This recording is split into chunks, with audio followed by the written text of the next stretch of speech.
the pleasure to present to you Dr. Martin Luther King, Jr.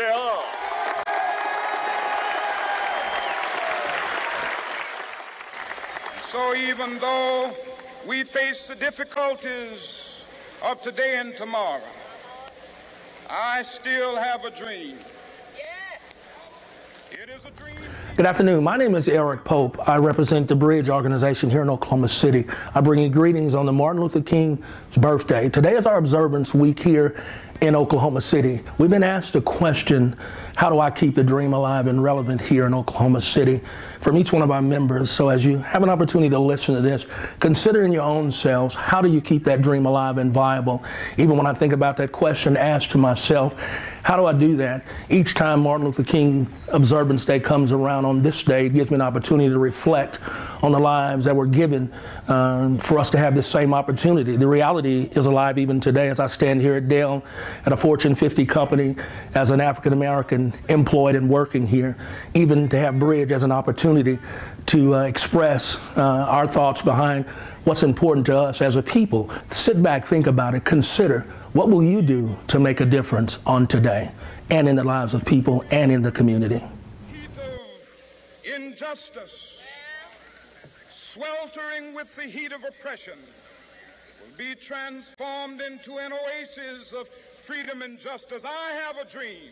I think how we do that is that we get involved with our community through whatever our talents are. We give back to our community. We share our talents, whether it's through reading, through tutoring, through mentoring, through volunteer work, whether it's at the food bank or what have you. But we need to give back to our communities so that we can share our thoughts, our successes, our talents with our community to make our community better citizens. And that's what I think the dream is, and how we can make it become that much more successful. I will make the dream a reality by continuing to always reflect back on where we come from and where we are going in the future.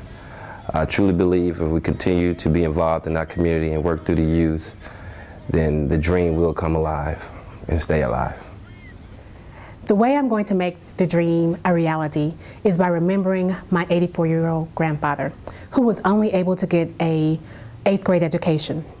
And now his children were able to get a high school education. His grandchildren were able to get college educations, and his great-grandchildren are now getting their PhDs. The way I can make sure that the dream stays a reality is to make sure that I let my community know that education is a gift that someone else bought for. We talk about community, we talk about interaction with our neighbors, with churches, with schools, and making sure that they understand what the dream is, but the question is, do they really know? What I've making sure that I'm doing and striving to do is not just reach out to my community, which is important, but also reach out to my child and to her friends, and making sure that they understand and realize what the actual dream is.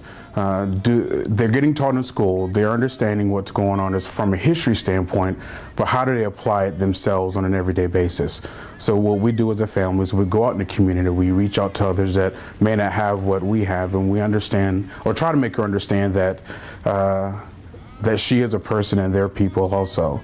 That we have to reach out no matter what they look like, no matter what their color, no matter what their ethnicity is, no matter if they're male or female or from another state or from another country, that we have to make sure that we're all treated the same exact way.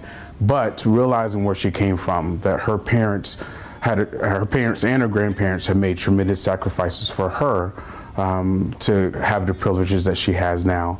And as long as the youth remember that, and that people before them have sacrificed many different things for them, then they'll also remember that they need to do the same thing for their generation.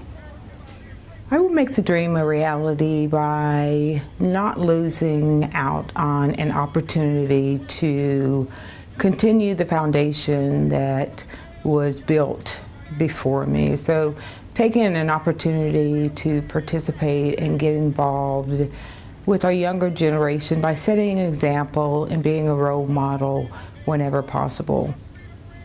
Well, I'm going to make the dream a reality by educating and empowering the youth in my community, specifically by mentoring the young women, by helping them to realize that they're talented, that they're unique, and that they're really destined for greatness.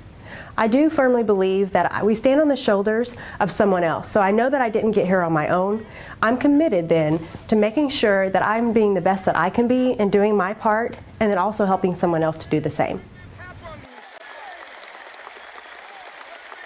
When we allow freedom ring, when we let it ring from every village and every hamlet, from every state and every city, we will be able to speed up that day when all of God's children, black men and white men, Jews and Gentiles, Protestants and Catholics, will be able to join hands and sing in the words of the old Negro spiritual, free at last, free at last.